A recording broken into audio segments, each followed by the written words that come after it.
खरगोन जिले की सभी तहसील खरगोन नगर, कसरावत, महेश्वर, बड़वाह, सनावत, गोगावा, बीकनगांव, झिरनिया, भगवानपुरा व सेगांव में भारतीय न्यूज चैनल के लिए तहसील स्तर पर संवाददाता नियुक्त करना है।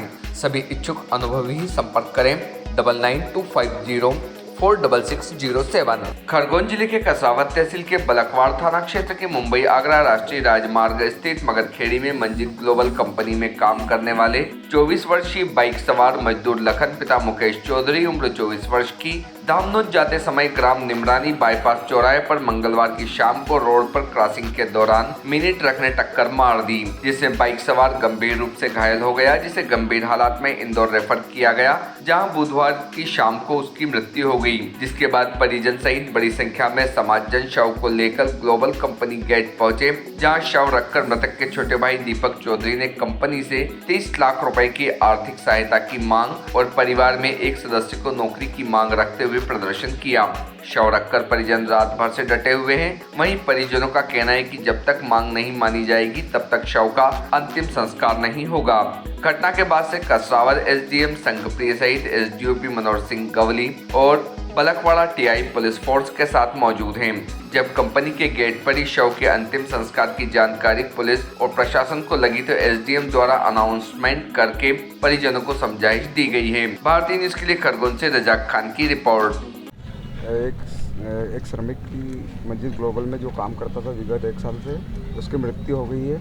कल 5 बजे से यहाँ आए हुए हैं और 5 बजे आने के बाद में आज तक 15 से 16 घंटे हो गए। आज तक कोई भी आला अधिकारी या फिर मैनेजमेंट का कोई भी आदमी बात करने के लिए नहीं आया है। क्या कहना पड़ता है इनका? ये एक तरीके से पूरे कानूनों को ताक पे रख के पूरा फर्जीवाड़ा चला रहे हैं। 1000 लोग यहाँ काम करते हैं, पूरा फर्जीवाड़ा चल रहा है। शासन प्रशासन के द्वारा बार बार हम आवेदन निवेदन करने के बाद में भी कोई यहाँ चेकिंग नहीं हो रही है और पूरे तरीके से जितना ESI काटा नहीं जाता है, PF जमा नहीं किया जाता है और उसके बाद में भी आज ये मजबूरन हमको ये बार बार ये क्यों करना पड़ता है। ये शासन प्रशासन से मैं जानना चाहता हूँ कि जो जिन आला अधिकारियों के जानकारी है, लेबर ऑफिसर है ना, ये है, वो उनका काम नहीं करते हैं और जब उनको बोला जाता है तो बोलते हैं हमारे अधिकारी हमको परमिशन नहीं देते हैं। प्रशासन की तरफ से जो भी जिम्मेदार अधिकारी पहुँचे उन्होंने अभी तक क्या कहा? शासन प्रशासन के द्वारा जो जिम्मेदारी अधिकारी पहुँचे थे उनके द्वारा कोई हमको ऐसा आश्वासन नहीं मिला है कि जो बनता है। अब बनता है तो एक तो पहले से फर्जी वाला ESI फार्म रात को भरा गया, ESI फार्म उसकी मृत्यु के आधे घंटे बाद भरा गया, तो ऐसा क्यों भैया? तो उसकी क्या गारंटी कि ESI का पैसा 7 लाख 6 लाख 7 लाख जो मिलता है वो तो ऑलरेडी मिलना चाहिए, क्योंकि इन्होंने फर्जीवाड़ा किया है तो उसका परिणाम मजदूर क्यों भुगते? मैं शासन प्रशासन से अवगत करवाना चाहता हूँ कि ये फर्जीवाड़ा पूरा औद्योगिक क्षेत्र निमरानी में चल रहा है। वहाँ 150 रुपये में महिलाओं से काम करवाया जा रहा है, जबकि बेसिक जो पेमेंट है, जो गवर्नमेंट रेट है 350 रुपये का है। मेरी माता बहनों से, मेरे श्रमिक भाइयों का शोषण, खून चूसने का काम जो कर रहे हैं, वहाँ अलग अधिकारी वहाँ जाके उन कंपनियों में चेक करें, अन्यथा आने वाले समय में बड़ा आंदोलन होगा, इससे भी भारी आंदोलन होगा। और ये डराने का काम शासन प्रशासन नहीं करे। हम एक गरीब मजदूर हैं, गरीब मजदूरों के लिए मांग करते हैं और हम उनके न्याय दिलाने का काम करते हैं। अगर शासन प्रशासन गलत फहमी हमारे डाल रहे हैं कि ये नेतागिरी करते हैं और ये करते हैं, तो हम ये बार बार करते रहेंगे और ये आंदोलन उठाते रहेंगे और उन मजदूरों को न्याय दिलाने का काम हम करते रहेंगे। आपका नाम? नरेंद्र पटेल, भारतीय मजदूर संघ, जिला मंत्री खरगोन। के लड़के हैं। क्या मामला हुआ था? वो कल परसों 9 तारीख को 7 बजे उनकी छुट्टी होने के बाद वो यहाँ से निकले और तभी उनका एक्सीडेंट हो जाता है। उसके बाद में मैनेजमेंट से हम रिक्वेस्ट करते हैं कि उसे यहाँ से रेफ़र किया जाए, लेकिन ये मौन रहते हैं। उसके बाद में हमने अपने प्राइवेट वाहन से उसे इंदौर तक रेफ़र किया और कल उसकी 3 बजे के समथिंग मृत्यु हो गई।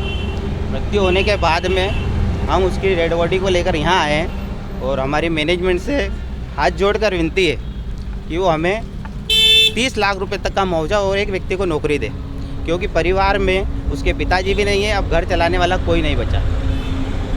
अच्छा, उनका क्या कहना पड़ रहा है मैनेजमेंट का? मैनेजमेंट पूरी तरीके से मौन है और प्रशासन हमें सुबह से डरा चमका रहा है और गाली गलौज भी की है प्रशासन ने हमारे साथ। 16 से 18 घंटे हो गए, आगे आपका क्या कहना है? अगर कुछ नहीं होता है तो हम दाह संस्कार यहीं पर कर रहे हैं, गेट के सामने गेट के सामने था सर। क्या नाम है आपका? निकुंज पटेल।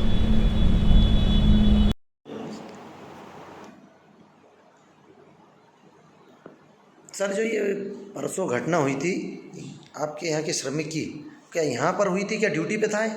मृतक लखन चौधरी ड्यूटी से जाकर उनका कोई रिश्तेदार मगर खड़ी, वहाँ से उसकी कोई मौसी की लड़की बहन को लेकर और घर जा रहा था बलखड़।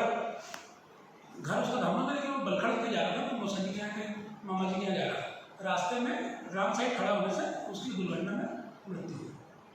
तो इसमें क्या मांग है उनके परिवार की? उनकी मांग, जिन लोगों की मांग है, एक्चुअल में परिवार की कोई मांग नहीं है, वो तो आके लेके यहाँ आए। और कुछ लोग जो हैं वो लोग 30 लाख रुपए की मांग कर रहे हैं, जो कि नाजायज़ है। कंपनी नियमानुसार उस फैमिली के साथ में है।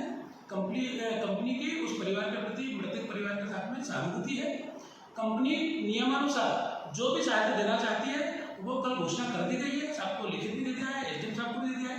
एसडीएम साहब ने नियमानुसार देख के उनको समझाने की बहुत कोशिश करी सामने वाले परिवार को, आप लोगों की जो मांग है वो गलत है, नियमानुसार है, तो जो उचित कंपनी दे रही है वही दे पाए। क्या क्या दिया जा रहा है नियमानुसार? जो भी हम लोग कंपनी की तरफ से देना चाह रहे हैं, सबसे पहले तो अंतिम संसार में 15,000 रुपये नगद राशि देना चाह रहे हैं, वो घोषणा कर चुके हैं। इसके साथ में परिवार के उसके किसी सदस्य को उसी पद पर हम एट ए टाइम आज से ही उसको नौकरी पर रखना चाहते हैं, नौकरी देना चाहते हैं परिवार के सदस्य को। दूसरा, पीएफ का जो भी पैसा होगा नियमानुसार जो भी प्रशासन के हिसाब से होगा वो पैसा दिलवाने का पूरा प्रयास करके हम लोग करवाएंगे।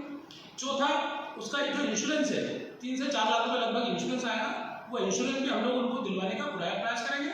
उसके लिए जो भी वकील की फीस, जो भी सहायता, जो भी हम लोग डिपार्टमेंट से जो भी करना पड़ेगा वो हम लोग करेंगे, उनको जल्दी से जल्दी दिलवाने की कोशिश करेंगे। सर, सहानुभूति के तौर पर कंपनी क्या दे रही है इसको? सहानुभूति के तौर पे हम लोग अभी फिलहाल जो नियमानुसार है वही दे सकते हैं। बाकी ये सारी चीज़ें हम 15,000 रुपये दे रहे हैं और एक आदमी को नौकरी दे रहे हैं, एक परिवार के सदस्य को नौकरी दे रहे हैं। सर, अभी 16 घंटे सबको मोबाइल गेट के सामने, अब वो तो उन लोगों की मांग 30 लाख रुपये और इस टाइप से अभी इस एरिया में इस टाइप से परिपाटी चली आ रही, जो कि सब लोग गलत है। नियमानुसार एसडीएम साहब सब लोग आए हैं, वो इस मैटर को देख रहे हैं। आपका नाम? मेरा नाम राजेंद्र है। Subscribe now to most exciting channel ever.